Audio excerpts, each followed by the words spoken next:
Students आज हम समझेंगे कि डेंसिटी क्या होती है। मतलब ये भी एक जो हमारे पास फिजिकल क्वांटिटी है, एक स्केलर क्वांटिटी है। अब हम यूं कह सकते हैं कि डेंसिटी जो है एक हमारे पास रेट है जिसको कि हम रो से जाहिर करते हैं। इस तरह का एक सिंबल होता है जी।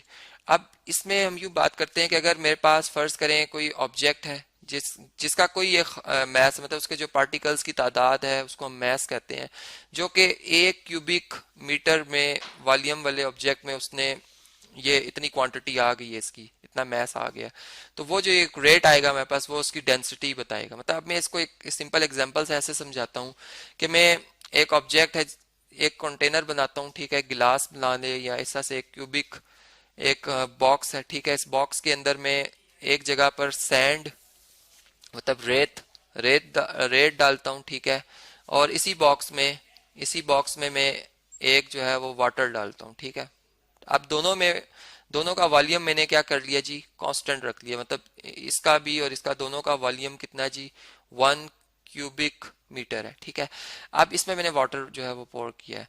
अब ऐसा है कि जब मैं इन दोनों का मैस मेजर करता हूँ, मतलब जो फिजिकल बैलेंस से एक मैस मेजर करने का एक हमें रिलेशन पता चलता है। तो फर्ज करें सैंड का जो हमारे पास मैस आता है वो आ जाता है 50 kg, ठीक है। और जो हमारे पास वाटर है इसका मैस आ जाता है हमारे पास फर्ज करें 40 kg, ठीक है। तो अब हमने देखा कि जो डेंसिटी है, मतलब वाटर की डेंसिटी अगर हम देखें तो मैस पर यूनिट जो वॉल्यूम है, ठीक है, 1 क्यूबिक जो मीटर हमने रखा है जिस वॉल्यूम, ये बनी 40 kg पर क्यूबिक मीटर, ठीक है। मतलब ये जो भी ऑब्जेक्ट है, ये एक मैं रफ सी एग्जांपल ले रहा हूँ। और जबकि यहाँ पर हम इस वाली डेंसिटी की अगर बात करें तो यहाँ से ये हमारे पास बनी 50, इसका मैस 50 kg है पर कितने जी, 1 क्यूबिक मीटर। तो ये बना 50 kg पर क्यूबिक मीटर, ठीक है जी।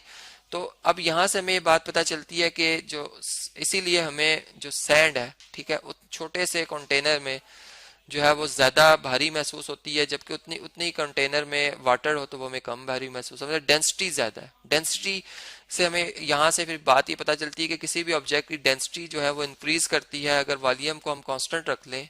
वॉल्यूम अगर हम कांस्टेंट रख लें तो हमारे पास जो मैस है उसको बढ़ाने से डेंसिटी क्या होती जाती है जी, इंक्रीज करती जाती है। और मैस को कम करते जाएं तो जो डेंसिटी है वो डिक्रीज करती है। मतलब कि इसमें मैस हमारे पास इंडिपेंडेंट वेरिएबल है जबकि डेंसिटी उस पर डिपेंड कर रही है, ठीक है।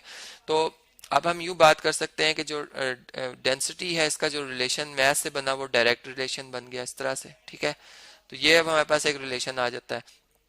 फिर इसी तरह अगर मैं अब यूं बात करूं कि मैं मैस कांस्टेंट कर लेता हूं, किसी ऑब्जेक्ट का मैस में कांस्टेंट रख लूं अगर, और फिर मैं देखूं कि जो इस मतलब ये 40 kg और ये भी 40 kg ही, मैंने ऑब्जेक्ट दोनों का मैस सेम रखा हुआ है, ठीक है। मैं चलें इधर इस वैल्यू को भी 40 kg बना देता हूँ। जैसे मैं चलें अब गैस के हवाले से बात करता हूँ कि यहाँ पर हमने जो है वो गैस रख दी है, ठीक है, और यहाँ पर हमने जो है वो जो क्या कहते हैं जी, वाटर ही रखा है।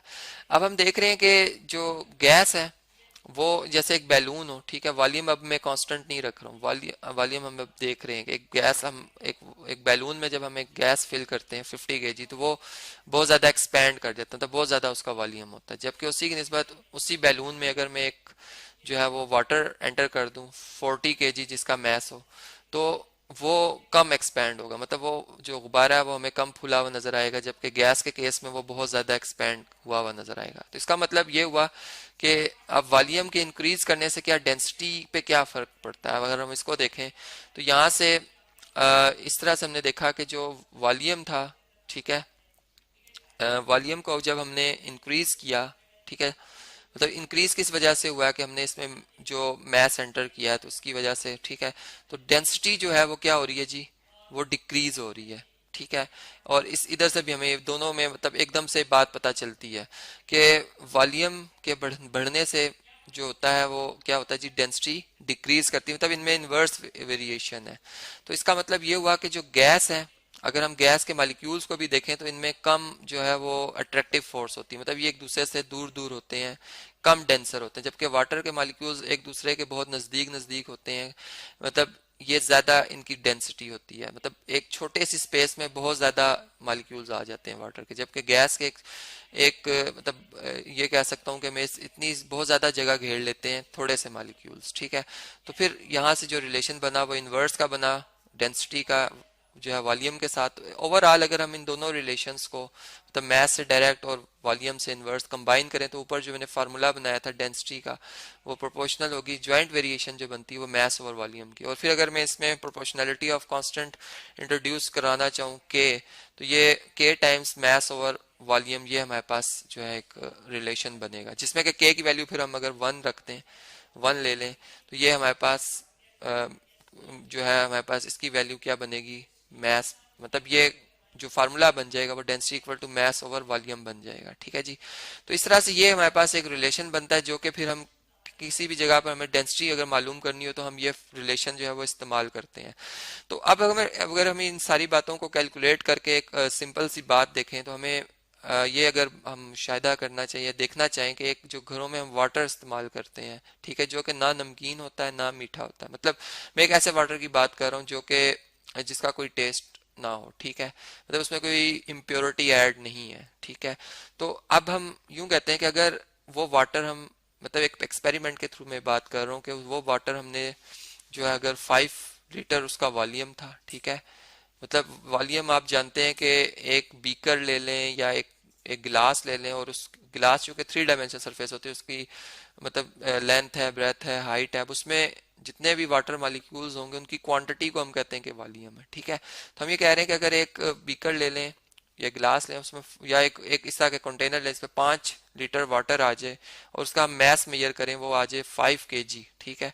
तो अब डेंसिटी हम बड़े आसानी से मेजर कर सकते हैं, मतलब डेंसिटी जो है रो इक्वल टू मैस आएगा जी 5 kg ओवर 5 लीटर, मतलब अब यहाँ पे हम लीटर नहीं यूज करेंगे, लीटर्स की जगह हम रिप्लेस करेंगे। हम ये बात जानते हैं, आपने बात हमारे जो स्टार्टिंग लेक्चर्स थे उसमें इंट्रोडक्टरी लेक्चर्स में पढ़ी हुई है कि 1 क्यूबिक मीटर जो होता है वो 1000 लीटर्स के इक्वल होता है, ठीक है। ये आप पूरा एक रिलेशन है देख सकते हैं वहां से, या इसको मैं 10⁻³ लीटर्स कह सकता हूँ।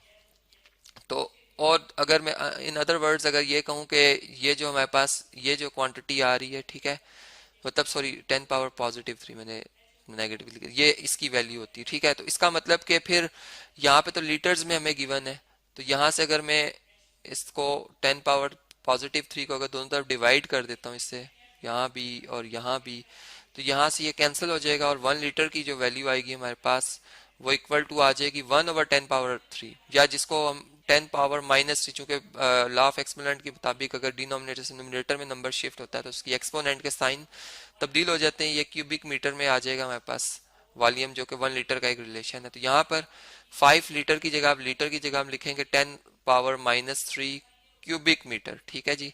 और फिर 5 से अब कैंसिल हो गया और यहाँ से भी अगर हम देखें तो 10⁻⁻³ है, इसको जब न्यूमरेटर में शिफ्ट करेंगे +3 आ जाएगी, यानी 10⁻⁻³ का मतलब है 1000 kg पर क्यूबिक मीटर।